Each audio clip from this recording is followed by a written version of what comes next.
एक राजा की आदत थी कि वह भेष बदलकर लोगों की खैर खबर लिया करता था।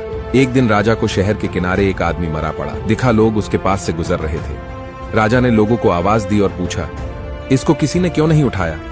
लोगों ने कहा, क्योंकि ये बहुत बुरा और गुनहगार इंसान है। ये सुनकर राजा ने उस आदमी की लाश उठाकर उसके घर पहुंचा दी। उसकी पत्नी अपने पति की लाश देखकर रोने लगी और कहने लगी, मैं गवाही देती हूं कि मेरा पति बहुत नेक इंसान था।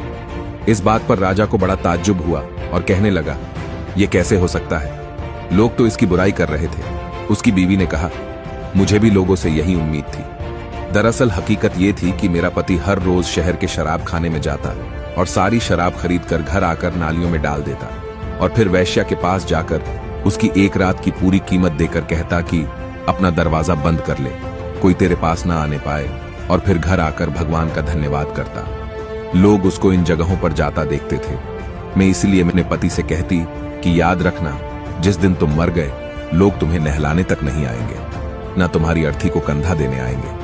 वह हंसते और कहते, तुम घबराओ नहीं, मेरी अर्थी वक्त का राजा और नेक लोग ही उठाएंगे। ये सुनकर राजा रो पड़ा और कहने लगा, मैं राजा ही हूं और कल हम इसको नहलाएंगे, इसकी अर्थी को कंधा भी देंगे और इसका दाह संस्कार भी करवाएंगे।